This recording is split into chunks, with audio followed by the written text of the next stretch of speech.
طريقة عمل الزلابية المقرمشة. تعتبر الزلابية من أشهر الحلويات الشرقية على الإطلاق.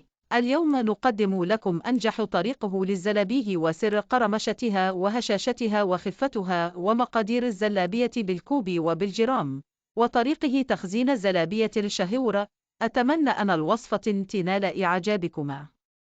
مقادير الزلابية المقرمشة: 300 جرام من الدقيق، 16 جرام من اللبن البودر، 30 جرام من السكر، 5 جرام من البيكنج بودر، 10 جرام من الخمير الفوري، 10 جرام من بودره الكاسترد، 22 جرام من النشا، 22 جرام من الزيت، رشه ملح، زيت للقلي.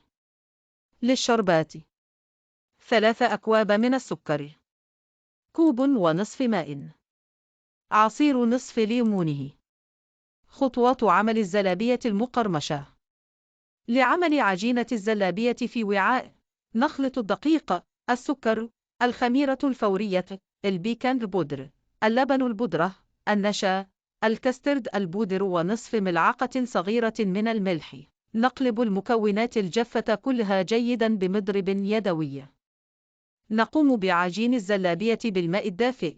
نضيف كمية من الماء ونعجن، ثم نضيف كمية أخرى ونعجن، ثم نضيف ملعقتين زيت ونستمر في العجن لمدة 15 دقيقة تقريبا، وهكذا حتى نحصل على عجينة سائلة ومطاطية وملساء بدون وجود أي حبي باتي.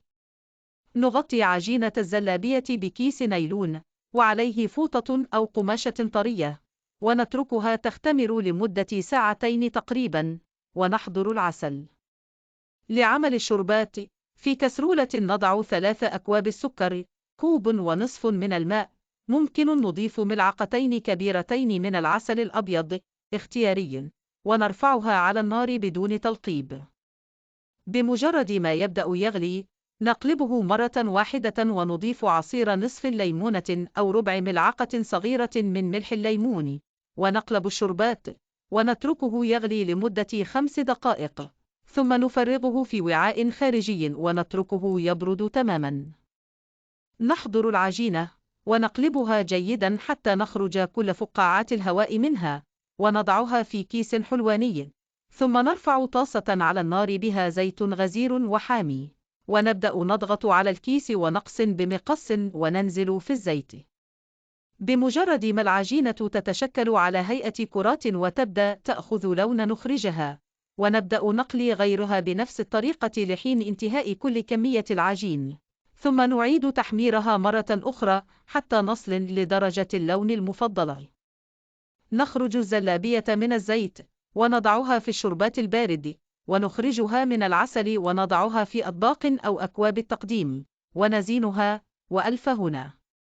نصائح لنجاح الزلابية: نختبر سخونة الزيت بقطعة عجينة في الأول، لأن ضروري يكون القلي يكون في زيت حامي ويكون على نار متوسطة.